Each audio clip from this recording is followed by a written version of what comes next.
Hello everyone. This week's prompt is the sea, inspired by a stamp set that I have picked up recently. Linda Cooper Pierce gave me the heads up on this. This is a stamp set that came free in Creative Stamping magazine. In fact, it was a good bundle. I think it was $7.99, was it? Yep, $7.99. And there was another magazine with it, which I haven't got to hand, unfortunately, with some Christmas themed stamps in it as well. So I've got it, and I'm sure Linda has been waiting for me to do a seaside theme with it. So I'm going to use this. I've got no idea what I am going to do. All I've got so far is a piece of corrugated cardboard that I want to use as sort of like a frame for my page. I've torn it just to give it that shabby feel, and I've taken the top layer off around the edges. I think I'm going to paint this with some distress paints and maybe add some crackle glaze over the top to create sort of like a weathered wood effect. I'm not sure yet. And then I've torn a piece of mixed media paper as well, slightly smaller than the piece of corrugated cardboard, just so that, you know, I've got a frame for my page. Now I've dug out two colours of my distress paints. I've got tumbled glass and picket fence, and what I'm going to do, let me just open this over my bin just in case I've got any crispy bits. I'm just going to go over the outside of my piece of corrugated cardboard with this paint. I can't believe I'm doing a sea themed holiday style page when the weather here at the moment is just absolutely freezing cold. It's gone really cold today. In fact, you can probably hear my fan heater going in the background. It was lovely yesterday. It was about 23 degrees, which is, I don't know, 70 something I suppose in Fahrenheit, but today it feels much colder. And all the blooming bugs are coming in as well. I've got the heebie-jeebies today. I found another massive spider. I was sort of having a bit of a tidy up on the floor and just moved a crate of beads that I was playing with yesterday. I was doing something with the backgrounds that we created. And oh my goodness me, the most enormous spider suddenly appeared, bigger than the ones that I showed on Facebook the other week. It's just freaking me out. I hate them. Oh, I know people say get a grip, you know, they eat all the flies, but oh, I'm petrified of them. That's my one thing. Snakes I can deal with, mice no problem at all, rats I hate, and spiders. Right, okay, I think that should be enough. So I'm going to give this a dry, and then I shall add some of the picket fence. I've given this tumbled glass a bit of a dry, and I've put some of the picket fence just on my craft mat, and I'm just going to add some of this as well. I'm not going to apply it directly with the dabber because I just don't want to contaminate the dabber pad. I'm going to need some more paint. You probably can't see this. It's probably just out of shot, and in fact actually I'm just going to have to take the top off as well because I'm nearly at the end of my paint. I've got another one here to the left hand side just in case I do run out. So let's add some of this all the way round. Come on, squeeze the last little drop out of it. No, I'm going to need to open this one as well. Let me just give it a bit of a shake. That's Louis on his way out. He's just been giving me a nice cuddle. He's missing Alex. Of course, Alex was looking after Louis whilst we were away on holiday, so they'd really become good friends, and Alex has gone back up to Leeds now, so Louis, I think, is missing him, and I know that Alex is missing Louis as well. Right, okay, so let's just continue to add some of this. And then I think I shall add some more of the blue over the top as well. This is what I've got so far, so I'm happy with that. I've dried it and I've held my heat tool really closely so that I've blistered the paint. So I don't know whether you can see that, especially in this left-hand corner here. And then I've just torn some more off my piece of mixed media paper as well, because I just felt that not enough of the lovely border was showing. So I've just used a metal ruler and I've just torn it just to get these raggedy edges. So what I want to do now is use some medium crackle glaze. This is the Deco Art crackle glaze.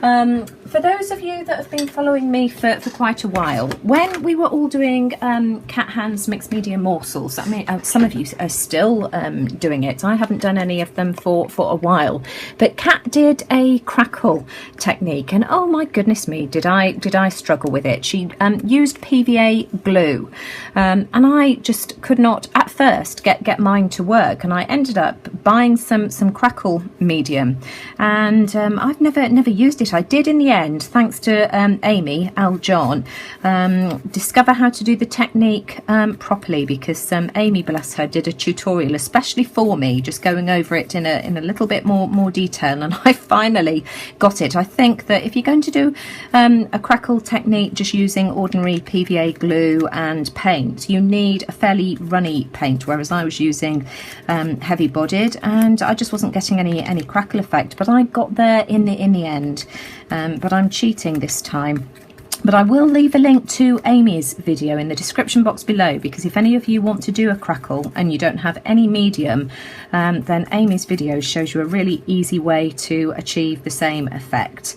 So I'm just going over the edges with the crackle medium, and then I'm going to just allow this to dry naturally, and then I shall work on the background of my actual page. Now, whilst my corrugated cardboard is drying on the floor, I want to add some texture to this background, so I'm going to use some modelling paste. I just hope I've got enough in here. I've got some more somewhere if I haven't. So I'm going to add it with a palette knife, and I'm just going to scrape it on really roughly, just to get some texture going on my page, like this. So add a bit more.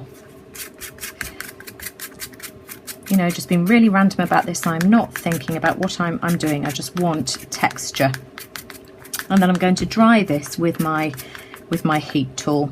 So I think that will do. Let's just splodge that around like this. And then I'm going to give that a dry. Now, you're probably not going to be able to see this until I actually add some paint. Quick dry with the heat tool, and now I just want to add some of this Create box. Again, this is the Marabou from Lidl. I bought this in Spain and brought it all the way back with me. It came in a box of 5 different texture pastes, and what have you got here? You've got sand, just a normal white, silver metallic, gold metallic, and a crystal clear. These are all modelling paste, and I think these were €7.99. I did notice that they had them in the UK as well, so if anybody is interested, then get down to Lidl quick and see if they still have any left near you. So I'm just going to put some on like this, and then again I am just going to use my palette knife. By the way, lots of companies do sand texture paste, so you don't have to, you know, if you can't get hold of the Marabou one, then there are several other brands. I think Pebio do one. Lots of companies do. Galleria, I think, do as well. And I'm just going to just dab this on with my palette knife, just to sort of, you know, try and get some rough texture happening. This is going to be my seabed. Let's add a bit more up there. There we go. And I'm just going to fiddle around with this until I am happy. If you're new to mixed media and you want to have a go at something like this, and you don't have, you know, the tools and materials, if you just want to add a textured layer to your background, add a coat of heavy bodied white paint, or gesso preferably. Put a piece of paper on top of it and just lift it up, and that will provide you with some texture. So if you don't have, you know, texture pastes and that kind of thing, then there are other ways of achieving a similar look. So just experiment. Right, okay, so I'm going to give this a dry with my heat tool. This is how we're looking. So that's had a good dry. It did take quite a while to dry that with the heat gun. Now I'm going to turn my page upside down, because I want to focus on the sea first of all. And I've got 3 colours. I've got manganese blue, cobalt blue, and cobalt turquoise, and also a bit of white. And I'm just going to spray that with some water, and then I'm just going to add some, mixing up the colours with my sponge, and just add it to the background like this. In fact, I'm going to spray with water first as well, because I want these to sort of mix and mingle. Oh, just look at that. I might need a bit more paint, but we'll see how we get on. These colours here are quite strong. I want some more of that turquoise, just a bit. I'm going to mix it with water again. I'm just bringing this in just to, as I say, just create my background and try and mingle these colours together. Let's spray some more water. I want some more of that turquoise. Remember, you can always add more, but you can't take it away.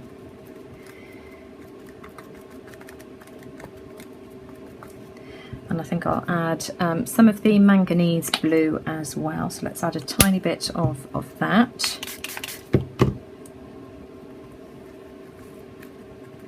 That is a gorgeous, gorgeous colour. I just love that.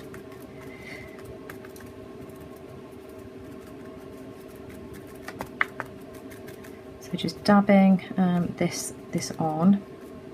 And then I can worry about colouring my sand once this is dried. I can maybe sort of come in and add a bit of the white as well.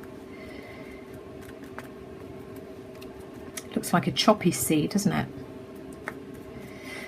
And then I'm going to spray that with water again and just try and get that to mingle.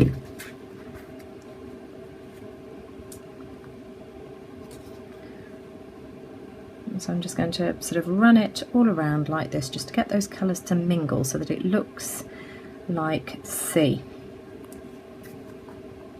If I get some blue on this, it really doesn't matter. You know, you can always go over it with a coat of gesso if you want to anyway.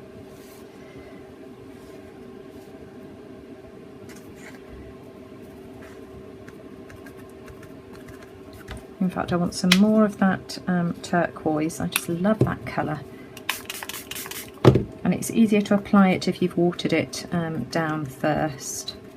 So let's just add more of that just to build that depth. Now, you just missed this. I had quite a lot of colour sort of in my sponge, so I squeezed it out and whoops, I've got some bubbles there, but just look at that. I just absolutely love that. That is perfect. So I'm now going to give this a dry. Now that's dry, and I just absolutely love the detail on that background. That's just really pretty. So now I just want to do the sand. So let me just grab another sponge. Have I got a clean one here? Here we go.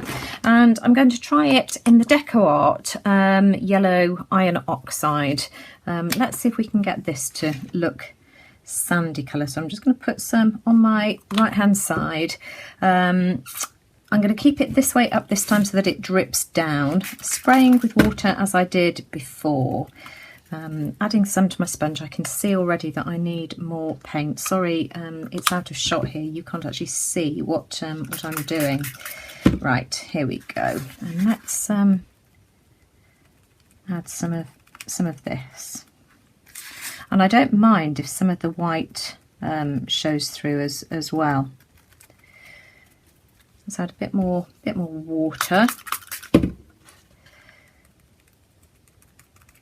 I need some more paint because it's a sandy, porous texture. Of course, my paint is sinking right in, so I need quite a lot of it.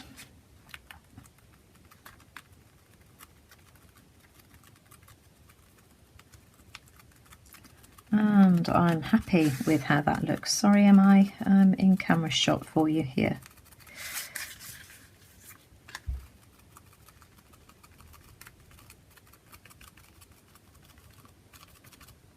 So I should go over this and then give this a dry, and then we'll decide what we're going to do for a focal image. I'm thinking maybe a seahorse. I want to do a focal image for my page, and I used the stamp from the stamp set, this one here, stamped it onto a piece of paper, blew it up to 140%, and then I photocopied it onto a piece of watercolour paper. So this, in fact, it's mixed media paper. This is just normal cardstock. I fussy cut it out just using some small scissors here, and that's what it looks like on the back. I just used blue ink, blue StazOn, the midnight blue as opposed to black. And I think I'm going to use, can you see these colours here? The blues, the greens and the purples. These are the Artist Loft paints. I absolutely love these. Now, for anybody who is interested in the Artist Loft paints, I noticed that they've reduced them in Hobbycraft here in the UK down to, I can't remember whether it's £3 or £3.50 for a set. So if any of you want some, now's a good time to buy them. They're just absolutely lovely. They've got loads of shimmer. They're quite heavily pigmented. I just absolutely love these. Linda gave me these in Happy Mail. Just absolutely love them. And I've used them quite a lot. So let's have a look. What am I doing? I want to add some of this gorgeous blue as well. The colours in these are just absolutely gorgeous. Now I know that seahorses are usually orange, but I don't know, I don't want to use orange in mine. Mine's sort of more of a magical, whimsical seahorse. It doesn't matter, does it? We can go for any colours we like. And I'm just going to go all the way around, and then I want to add some green as well. Let's just add a bit of blue here, and then we can add some green. Which green do I want to use? I think I'll use this one here.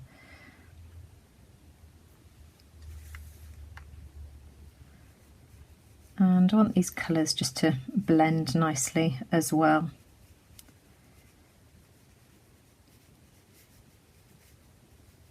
And then I can ink around the edges as well once this has dried, just to sort of tidy everything up a little bit.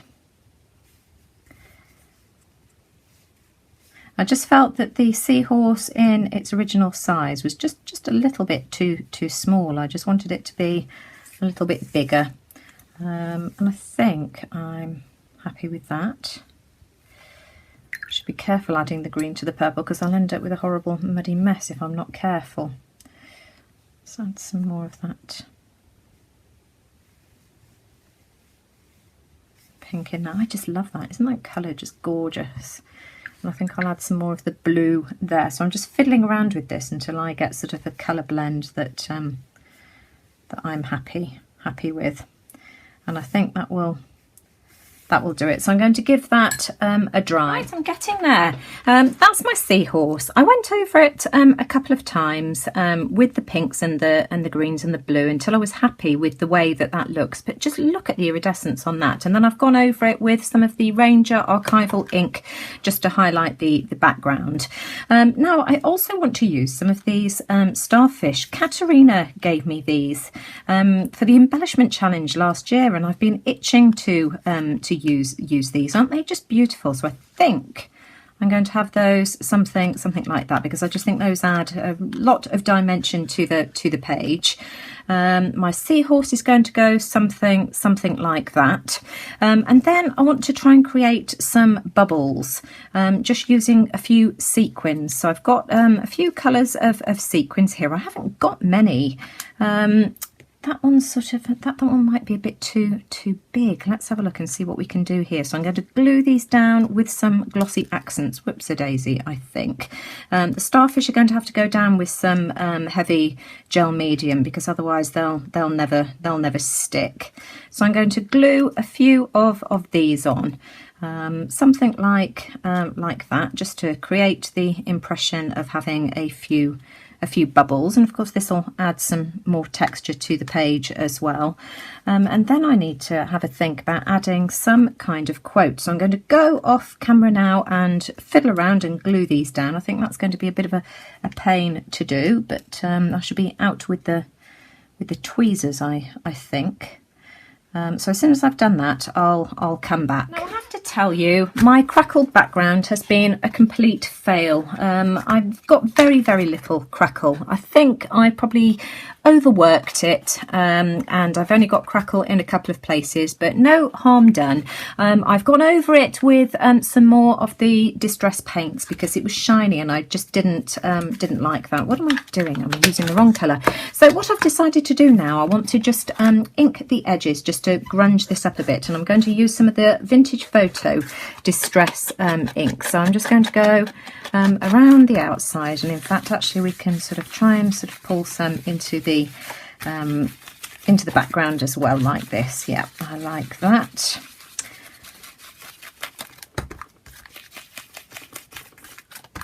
So we'll just continue to go all the way around there,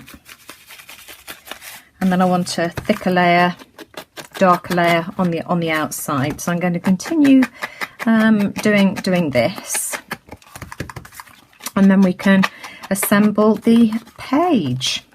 Now I've distressed my edges here a little bit. I think I'm going to add the vintage, not Vintage Photo, the faded jeans. What have I done with my sponge? Let me just try and find the sponge. I've decided to use Distress ink in Peacock Feathers because I think it'll sink into the background a little bit better than the Distress oxide. So I'm going to go all the way around, just trying to darken this a little bit. I want to sort of try and sort of get into these little tears as well.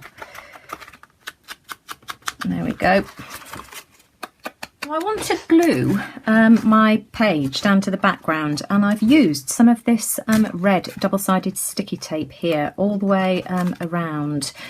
This is pretty strong stuff actually, so I'm just going to peel this off like so and glue it down. I shall add some matte medium, heavy matte medium as well, heavy gel medium to the centre, just to help it on its way, because of course, you know, the corrugated cardboard is quite heavily textured. There we are, I've glued it into my journal. That was tricky, that was fiddly, and I've used the red tape again because it's nice and strong. I probably need to add a bit more glue to some of these starfish. So finally, I just want to add a quote. Let's have a look. What have we got?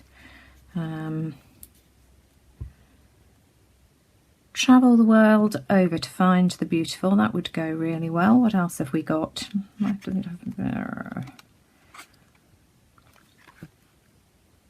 Oh, I think that one's perfect. Travel the world over to find the beautiful. Now, do I want it in one long strip, or do I want it cut up into two? We'll cut it. Let's just trim the end off, trim the beginning, just so that it's nice and even. And I'm just going to add some ink to the edges. I might as well use the Distress ink, seeing as it's here. Let's have a go at this. Try not to make a mess, Nina.